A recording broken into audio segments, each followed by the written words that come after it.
বিশ্বকাপের চলতি আসরের মধ্যেই বৈশ্বিক এই টুর্নামেন্টের সম্প্রসারণের কথা ভাবছে ফিফা।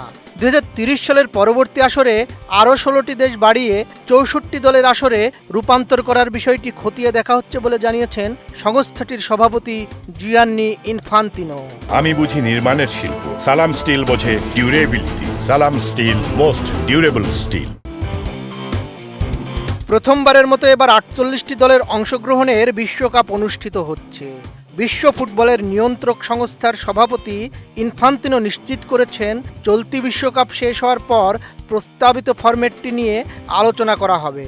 সুইস গণমাধ্যম ব্লু উইনকে দেওয়া এক সাক্ষাৎকারে তিনি বলেন, এই বিশ্বকাপের পর সংশ্লিষ্ট কমিটিগুলোতে 64 দলের টুর্নামেন্টের বিষয়টি অবশ্যই খতিয়ে দেখা হবে এবং আলোচনা করা হবে। ফিফা সভাপতি আবারও জোর দিয়ে বলেন, এই টুর্নামেন্টটি পুরো বিশ্বের জন্য, কেবল ইউরোপ বা দক্ষিণ আমেরিকার জন্য নয়। তিনি আরও বলেন, বিশ্বকাপে অংশগ্রহণের স্বপ্ন দেখার সুযোগ প্রতিটি দেশেরই থাকা উচিত। আপনারা দেখছেন যে দলগুলোর খেলার মান অত্যন্ত উন্নত এবং সারা বিশ্বেই এই মান ক্রমশ আরও উন্নত হচ্ছে। ছোট দেশগুলোকে যদি বিশ্বকাপে অংশগ্রহণের সুযোগ না দেওয়া হয়, তবে নিজেদের উন্নতির ধারা অব্যাহত রাখার ক্ষেত্রে তারা কোনো অনুপ্রেরণা পাবে না। 64 দলের বিশ্বকাপ আয়োজনের পক্ষে কারা? 2025 সালের মার্চ মাসে ফিফা কাউন্সিলের এক সভায় উরুগুয়ের ফুটবল কর্মকর্তা ইগনাসিও আলোনসো প্রথম এই ধারণাটি প্রস্তাব করেন।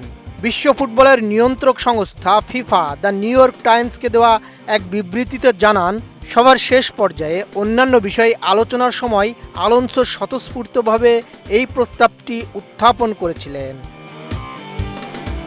এরপর ওই বছরের নভেম্বরে কনমেবলের প্রেসিডেন্ট এবং ফিফার ভাইস প্রেসিডেন্ট আলেহান্দ্রো ডোমিনগুয়েজ 2030 সালের টুর্নামেন্টটিকে 64 দলের আসর হিসেবে আয়োজনের বিষয়টিকে তার স্বপ্ন বলে অভিহিত করেন।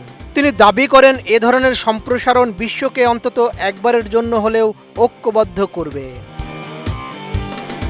সম্প্রসারণের বিপক্ষে কারা? 64 দলের টুর্নামেন্ট হলে ফিফার আওতাধীন 210টি পুরুষ আন্তর্জাতিক দলের মধ্যে 1/4 বেশি দল এতে অংশ নেবে, যার ফলে অনেক আঞ্চলিক বাছাই পর্বের প্রক্রিয়ায় অর্থহীন হয়ে পড়ার ঝুঁকি তৈরি হবে।